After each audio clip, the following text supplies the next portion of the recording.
Hi, I'm Rosie Johnson. I'm conducting an interview for the New Hampshire COVID Diaries project run by CCSNH. Would you please introduce yourself? My name's Kevin Leduc. I'm a school bus driver for Lebanon School District. So, um, you are not my bus driver anymore because I've graduated high school, but do you have a story about how the pandemic has affected being a bus driver? Um, yeah, it's affected in many ways. There's a lot more protocol that we have to do now to checking kids in as they get on the bus. We have to actually take attendance so we know they're for contact tracing. Every kid is assigned a seat number, so which once again, all of these things are for contact tracing. So in case a student does test positive, we can find out, know who's Notify. around them and everything. So it takes a lot more time. Are you checking temperatures as they get on the bus? We do not have to take temperatures as it was talked about before the school year started, but the school district decided to test them at the schools. So parents are supposed to fill out the questionnaire and take their temperature in the morning before they get on the bus. And then we have to spray that on the bus after every single run.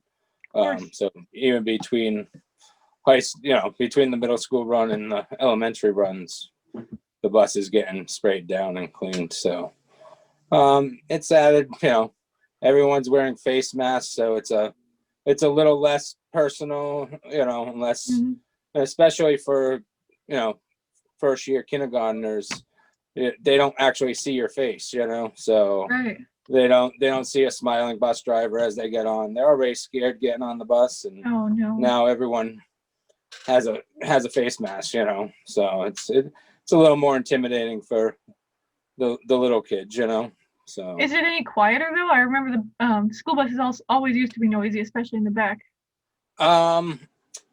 It actually we try to maintain it quiet, but it can actually be louder now because people are raising their voices to call across the aisle because people are sitting further apart, of course. Yeah, they're not sitting with their friends, they're yelling across the bus to get somebody's attention. So it can be a little louder. The routes have been changed a little bit. Yeah, Wesley told me. We have tried to, on the buses that we can and the routes that we can do, combine routes. So like some buses are doing just the high school students for 2 routes and just the middle school students for 2 routes. We can't do that on every run, but the runs that we can do, we're trying to do that so that we're not, if there's somebody sick at the high school, it's not affecting the middle school and vice versa, But in that same aspect, you got 2 buses running basically the same route. So, well, of course, high schoolers will graduate, new people will come to the middle school, so the routes will shift, won't they? Yeah, and that's one thing during this pandemic too, that we've had to be really flexible on, you're 5 days a week, then your hybrid model, and then you got the A students and the B students sometimes.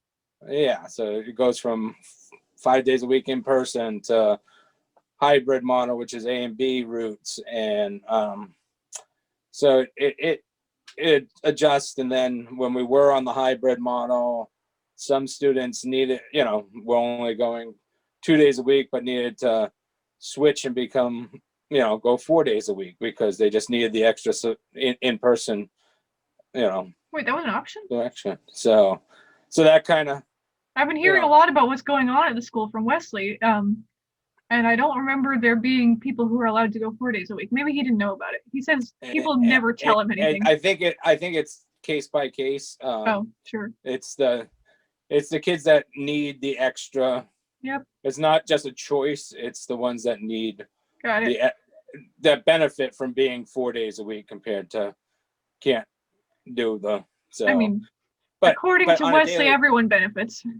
Yeah, it is. It's tough. You're weighing the trying to keep everyone safe and social distancing to, what's best for the kids, to the in-person, and getting that in-person instruction is definitely better, but, and then you're also compromising the distance that you can make between Absolutely. students. So it's a tough balance. I think the school district's done well with it. It's just, and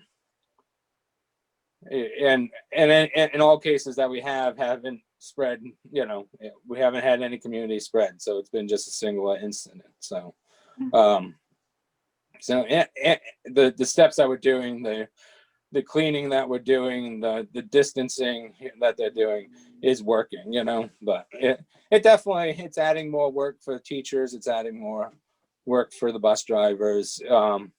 And like we said, you just have to be flexible, and any day changes everything, one thing as a bus driver, a lot of us have picked up second jobs because Right. we don't have the field trips. We don't have as many sport trips. So I hadn't even thought about that.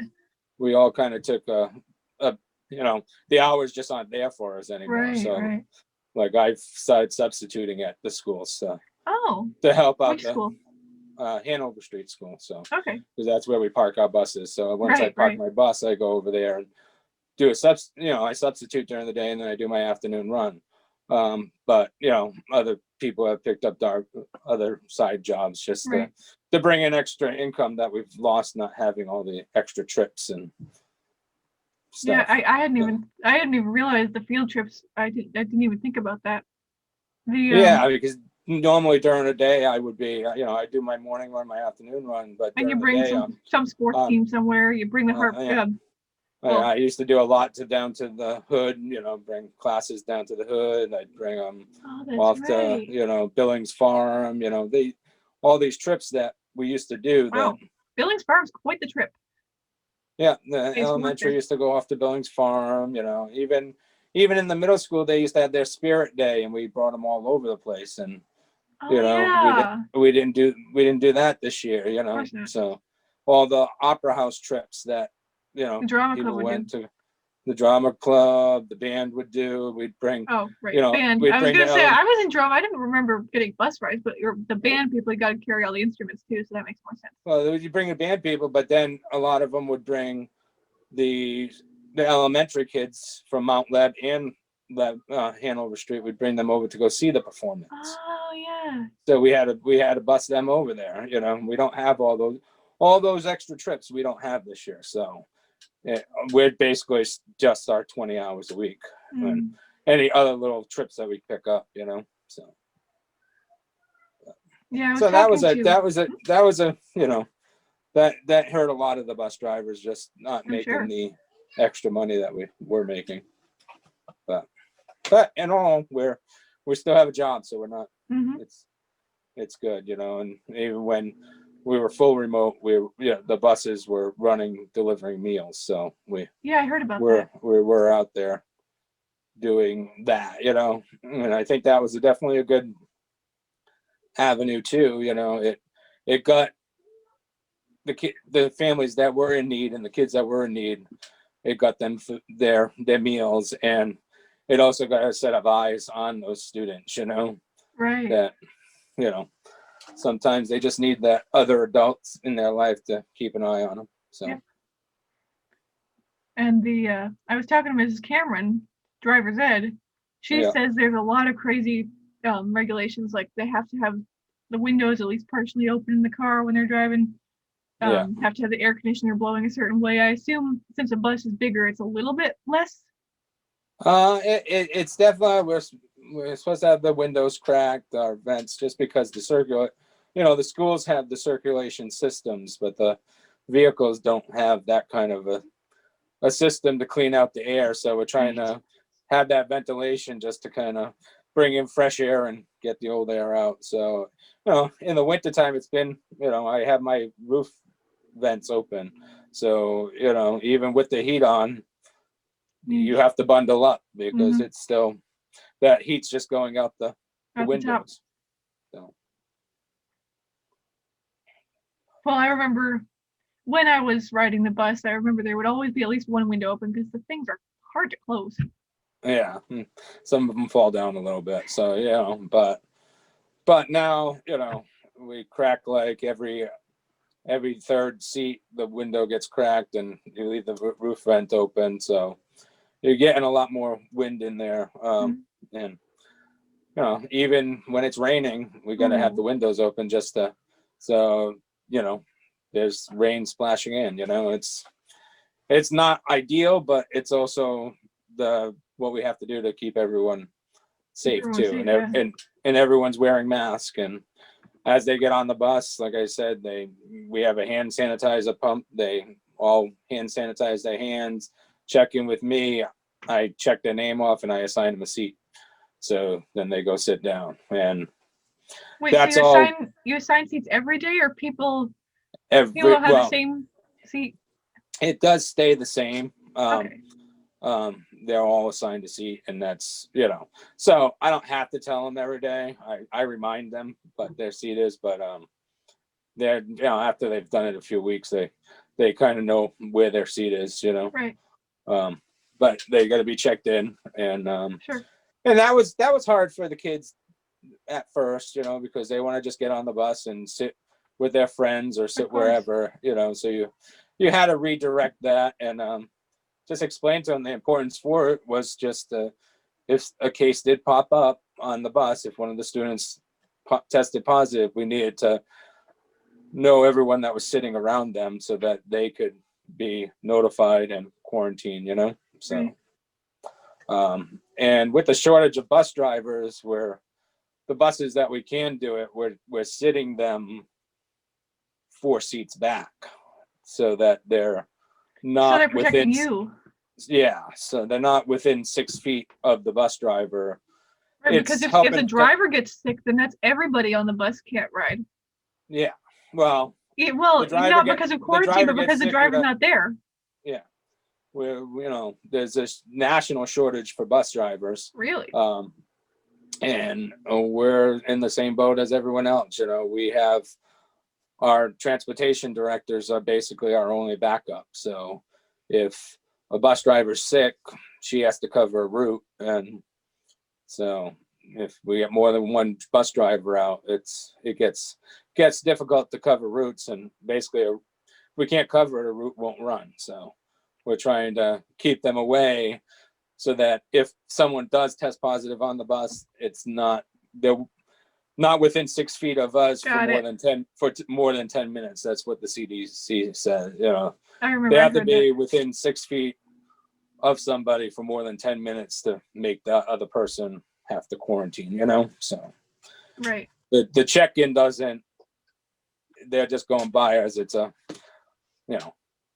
30-second check-in, so that doesn't make us have to quarantine. Right. But if they were only sitting the seat behind us or 2 seats behind us, then we'd have to quarantine. So, and a lot of the bus drivers are in the heavier, the more impacted demographic of the older. They're in their 60s, they're in their 70s, so it is a lot of them are older, so they are at the higher risk, so I hope that that's considered whenever they get enough vaccines to be offering them to more of the general public. Yeah, well, I think the next round, not this round that we just started, but the next round is supposed to be the educators and school districts. So we'll see. But this round, it might be by the end of the year by the time we all get vaccinated, the rate it's going. Because I know people, like I said, a lot of the bus drivers are getting vaccinated just because they fall into this. Right. They're old enough to get it now. They're old enough. The what is it? I think it's 1B now. We're on phase B or 1B. There's names. And anyone over 65 is eligible to get the vaccination or to make an appointment to get the vaccination. So a lot of the bus drivers have appointments, but their appointments aren't until April, so Yeah. You're still got a ways before this round gets done. Mhm. Thank you for sharing your story. Is there anything else you'd like You're to? welcome. No, thank you, and thank you for getting these stories out there. There's a lot of essential workers out there that are keeping this country going, so it's important to hear their stories.